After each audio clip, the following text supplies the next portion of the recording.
لقد خلقنا الانسان فی کبد، تو ہمیں عملی طور پہ مشکلات کے مقابلے کے لیے تیار ہونا چاہیے۔ دیکھیے، ہم جب شکار کرنے جاتے ہیں اور وہ خطرناک جنگل ہو جس میں شیر، بھیڑی اور دیگر جانور بھی ہوں، تو پھر ہم حفظ ما تقدم کے طور پہ سب کچھ ساتھ لے کے جاتے ہیں اور اس انداز سے جاتے ہیں کہ ہمارے اوپر اگر کوئی حملہ ہو تو بچاؤ کی یہ تدبیر ہو۔ تو ہم عملی طور پہ اس کے لیے خود تیار ہوتے ہیں، تو پھر کوئی ہونے والا حملہ غیر متوقع نہیں ہوتا اور ہم اس کے لیے اپنے آپ کو مستعد اور فعال پاتے ہیں۔ اسی طرح میں اور آپ اگر زندگی کے اس فلسفے سے آگاہ نہیں ہوں گے کہ زندگی مشکلات کا مجموعہ ہے، حالات کی تلخیاں ساری زندگی ہمارے ساتھ رہیں گی، تو کوئی بھی تکلیف، کوئی بھی اذیت، کوئی بھی ایسا واقعہ جو ہم نہیں چاہ رہے ہوں گے وہ روح پذیر ہوگا تو ہم گھبرا جائیں گے اور پھر اس وقت ہم دکھی ہو جائیں گے۔ اس لیے ہمیں یہ قرآن نے سکھایا ہے کہ تم عملی طور پہ زندگی کی سختیوں کا مقابلہ کرنے کے لیے آمادہ اور تیار ہو جاؤ۔ قرآن مجید میں جو صبر کا لفظ ہے اس کا مفہوم یہ ہے کہ حالات کی جو تلخیاں تمہارے اوپر آتی ہیں، وہ غربت بھی ہو سکتی ہے، وہ بیماری بھی ہو سکتی ہے، وہ لوگوں کی عداوت اور دشمنی بھی ہو سکتی ہے، وہ اور بہت ساری چیزیں ہوتی ہیں، وہ جنگوں کی حالت کا بپا ہو جانا اور تمہارا دشمنوں کے نرغے میں گر جانا، یہ سب کچھ ہو سکتا ہے۔ تو اس کے اوپر استقامت کے ساتھ تم کھڑے رہو اور تم ان کو برداشت کرنے کی اپنے اندر ہمت اور حوصلہ رکھو، تو پھر وہ تمہارا صبر ہوگا، اور یہ قوت اگر تمہارے اندر پیدا ہو جاتی ہے تو پھر تمہاری زندگی آسان اور سوکھی ہو جاتی ہے۔ لیکن اگر یہ دولت تمہیں نصیب نہیں ہوتی تو پھر ساری زندگی دکھوں اور شکووں سے بھری رہتی۔ اس لیے ہمیں یہ چیز سیکھ لینی چاہیے کہ زندگی نام ہی مشکلات سے نہ برد آزما رہنے کا ہے۔ عملی طور پہ ہم دیکھو، ہمیں پتہ ہے سردی آ رہی ہے تو اس کا ہم پہلے انتظام کرتے ہیں، تو سردی ہمیں دکھی نہیں پھر کرتی، ہم سردی سے بھی لطف لیتے ہیں، موسم برسات سے بھی مزہ لیتے ہیں، اور گرمی سے بھی ہم ایک حاز حاصل کر لیتے ہیں اگر ہم اس کو جو ہے اس کے لیے عملی طور پہ اپنے آپ کو تیار کر لیں۔ لیکن اگر ہم اس کے لیے تیاری نہیں کریں گے تو سوائے گھبراہٹ کے اور کچھ نہیں ہوگا۔ تو مجھے اور آپ کو عملاً اپنے آپ کو اس بات کے لیے آمادہ کرنا پڑے گا کہ زندگی ان حالات کی تلخیوں سے ٹکرانے کا نام ہے، اور ساری زندگی ہمیں ان مراحل سے گزرتے رہنا پڑے گا۔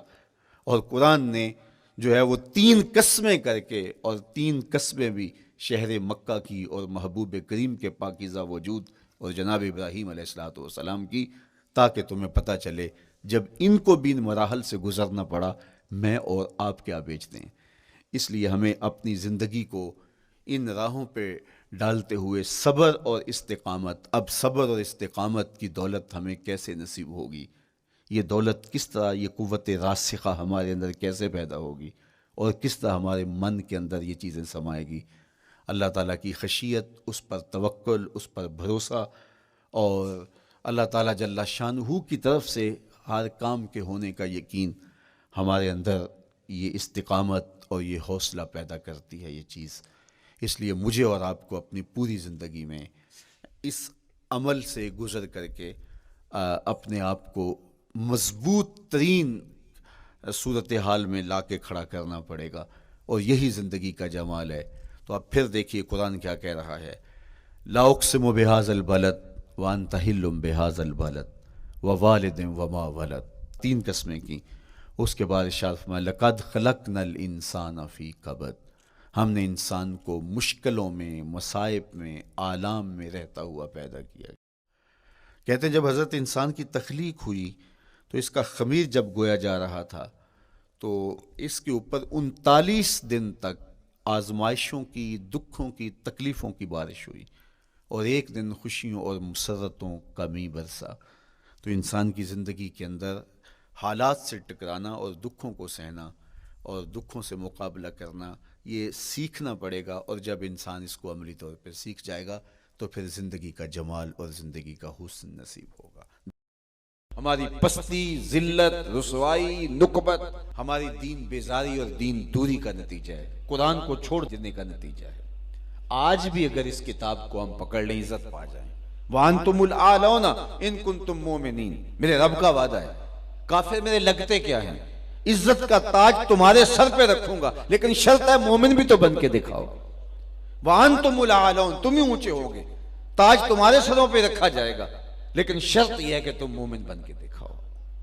تم نکھٹو اور اپنی خواہشات کے غلام بن کے اپنی مرضی کی زندگی گزارو، اور الطاف پہم وہ طلب کرو جو بدر اور احد کے شرکاء کو عطا کیے گئے۔ تو یہ ایسا نہیں ہوگا، تمہیں محنت کرنا ہوگی، میدان عمل میں اترنا ہوگا، پھر دیکھنا کہ ہم کس طرح الطاف تمہارے اوپر نازل کرتے ہیں اور کرم نوازیاں اترتی ہیں تمہارے اوپر۔ تم تو 1 ارب 60 کروڑ ہو دنیا کے اوپر، وہ تو صرف 313 تھے۔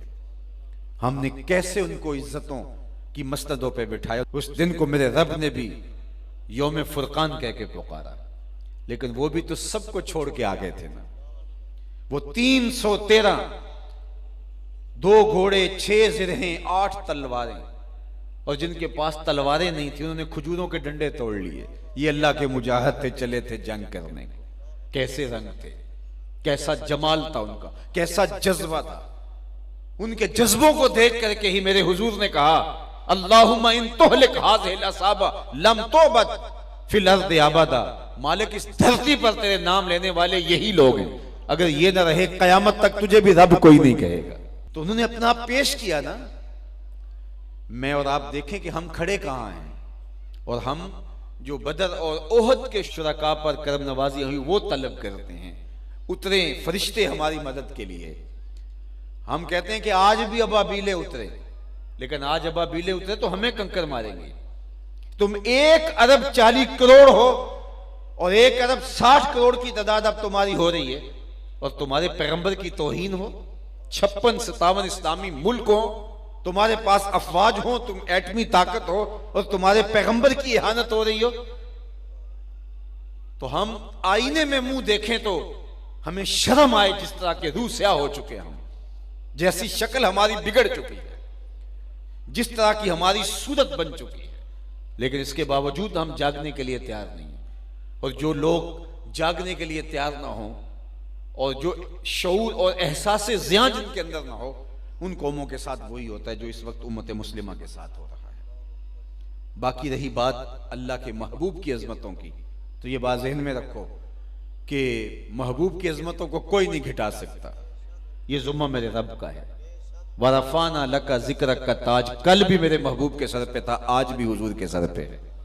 چاند کی طرف منہ کر کے پورا فرانس بھی تھوکنے لگ جائے تو ان کا تھوکا ہوا ان کے اپنے منہوں پہ آ کے گرے گا۔ چاند کی نوری کرنوں کو میلا نہیں کیا جا سکتا۔ مدینے کا چاند کل بھی روشن تھا، ہرا کا چاند آج بھی روشن ہے، اور رہے گا یوں ہی ان کا چرچا رہے گا۔ پڑے خاک ہو جائیں جل جانے والے، ان کا نام نیچا نہیں ہوگا، ان کے تذکرے اونچے ہی رہیں گے، ان کے نام کے پھریرے لہراتے رہیں گے، ان کے ذکر کا بانکپن رہے گا، گلی گلی ان کے نام کا چراغاں رہے گا۔ ان کی عظمتوں کو نہ گھٹایا جا سکتا، نہ ان کی عظمتیں گھٹ سکتی ہیں، اس لیے کہ وَلَلْآخِرَةُ خَيْرٌ لَكَ مِنَ الْأُولَى، یہ میرے رب کا وعدہ ہے، یہ امتحان ہمارا ہے، یہ آزمائش ہماری ہے۔ تو کیا ہم اب بھی اپنی زندگی کو بدلنے کے لیے تیار نہیں ہوں گے؟ تو میں نے کہا کہ صاحب حضور علیہ السلام کے ساتھ محبت کا تقاضا یہ ہے، ان کا صریح واضح حکم تو حکم رہا، محبت اس بات کی متقاضی ہے کہ یہ معلوم ہو جائے کہ محبوب کی منشا کیا ہے، تو محب اس پہ بھی قربان ہو جاتا ہے۔